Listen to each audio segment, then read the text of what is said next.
There is a thriving underground trade in children in Kenya. Fed by the hardships of some and the greed of others. Some of these children are stolen. Others are willingly sold by desperate mothers. Sasa ni usaidizi gani unaweza taka tusaidie mama?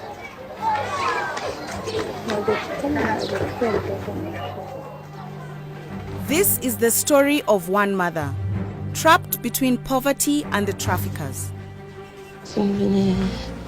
Mtoto mwenye alikuwa anataka kumuzia ilikuwa atoke kwa tumbo nikimbia.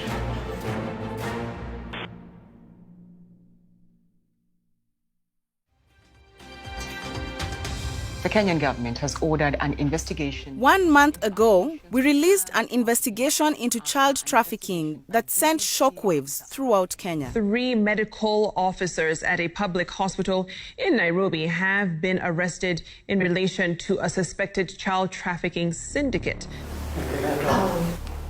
Those we exposed have either been arrested or are on the run. Arrested and arraigned. Promises were made of a nationwide crackdown against child trafficking.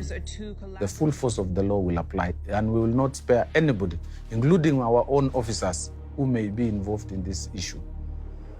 Many of the children featured in the film were stolen, but others were willingly sold by their own mothers.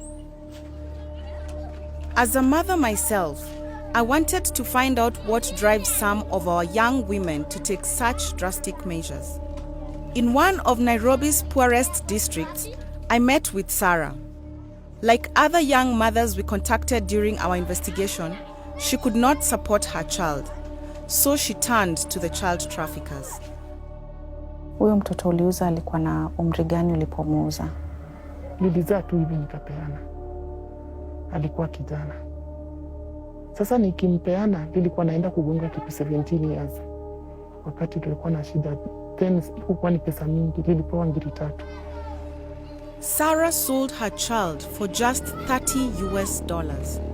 According to Sarah, there are no shortage of vulnerable mothers prepared to sell their children or traffickers eager to buy them. Unarudi unaanza na maisha yako tena. Sasa by the way mademu wengi wanauza watoto kupitia maisha. Maisha inakuwa ngumu kabisa. This underground trade in newborn babies is shrouded in mystery. Few mothers who sell their children are prepared to step forward. But during our investigation, one young woman bravely waived her anonymity in the hope that by telling her story, she may be able to help others.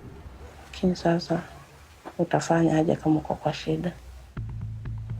We first met her in an unlicensed clinic in Kayole, a slum area in Nairobi. We were investigating rumors that the babies born here were being illegally put up for sale. Our undercover reporter Judith came to meet Mary Auma, the woman in charge of the clinic.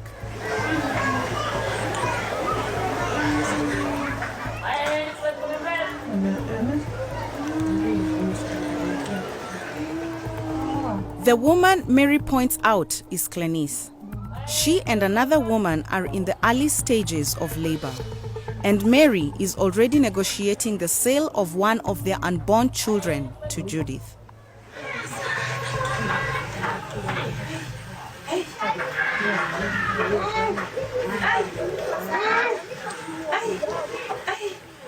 Lala na side.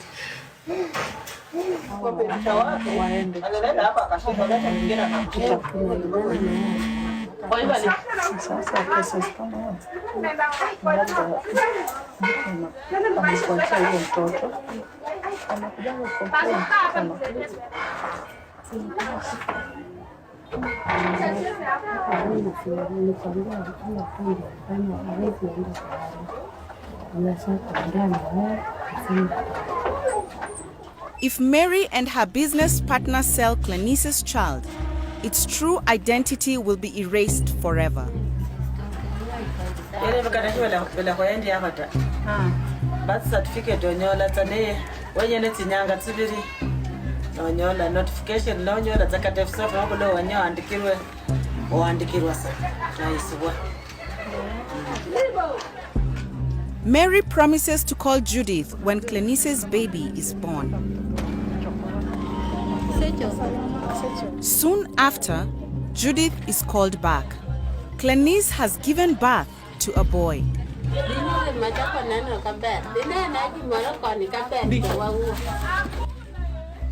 As Judith enters the back of the clinic, she sees Clenice holding a baby.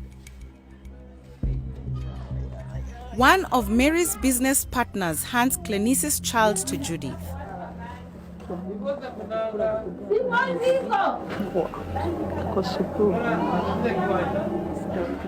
Mary starts the negotiations for Clenice's child.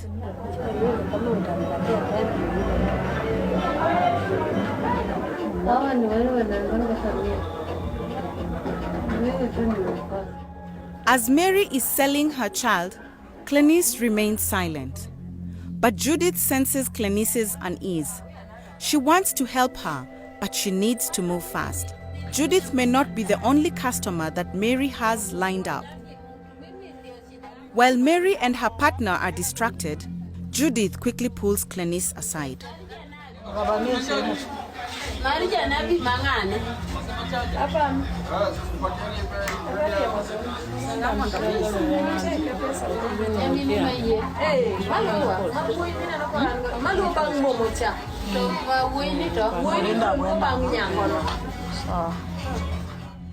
Judith makes an excuse to leave.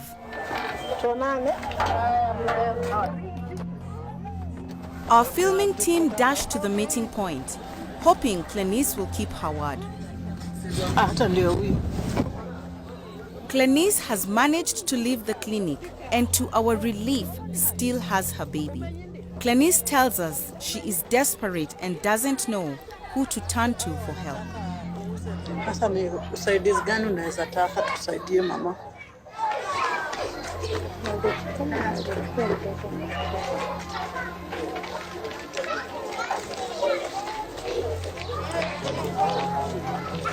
Sasa tuchukue alafu napenda kutambua bora niamisha vitu pale sasa siwezi kuhamisha tu vitu na kujaanga sawa. We connect Clenice to a government child protection officer. He will arrange the transfer of the child to the custody of the state. This is Clenice's final chance to change her mind. So, umesema unataka kusarenda mtoto kabisa. Kama utamhitaji baadaye. Sababu ni nini yenye unafanya unataka mtoto?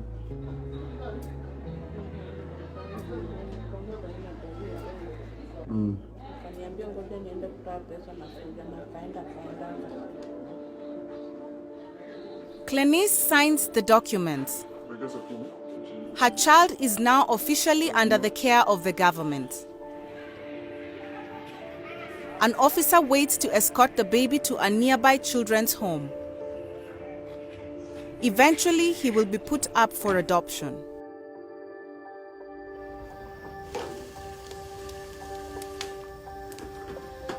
It's been several months since we last saw Clenice. We have heard she's doing well and has started a new life. Clenice wants me to understand the circumstances that pushed her into giving up her child. It all began when she was abandoned by the child's father. Nilijipata niko na mimba, nikamwambia niko na mimba, akaniambia haina shida. Hata yeye ndiye alikuwa analipa nyumba sasa hiyo wakati na chakula. Na ilifika kwenda kwa kubwa miezi 5 akaenda tu akajitoka kwa nyumba mwenyewe, sikujua ametoka nini ama nini, akaenda. Kula sometimes nikipata nikula, kama sijapata naenda kwa nyumba na kunywa maji, naomba na nalala. Ifika usiku na naambia tu mamangu na babangu angalau wanichukue kaa nao. Sasa nitakuwa dunia kufanya nini? Na nateseka, kama maisha yangu ni ya kuteseka, itaseka. Sitaki kuteseka, tafadhali hata Mungu anichukue niwafuate. Nilikuwa nimeamua. In a desperate state, Clenice was introduced to Mary Auma, who promised to sell the baby for her. Sasa utafanya aje kama uko kwa shida? At that moment, She had no idea she could also give up her baby in a safe and legal way. Na unakuanga na regret ama una feeling you did the right thing? Na feel tu. Alafu inapotanga because nikilala nalala. Yaani naotanga vitu zenye hata zingine zifai. Nikishaamka kwa usingizi napota inabidi naanza kuwaza mtoto wangu. Kwa nini maisha ikakuwa mzito kwangu nikapo.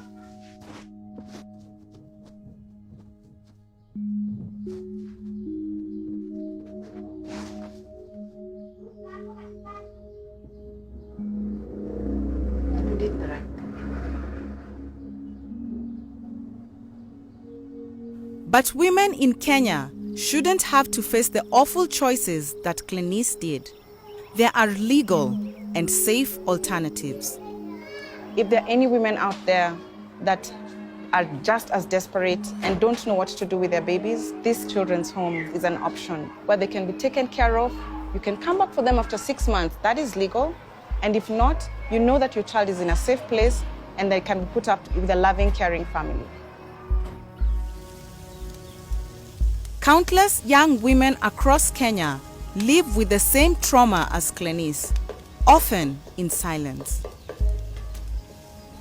Mary Auma is now in hiding and did not respond to the allegations in this film. Clenice hopes that by sharing her story, others in her position will think twice before selling their child.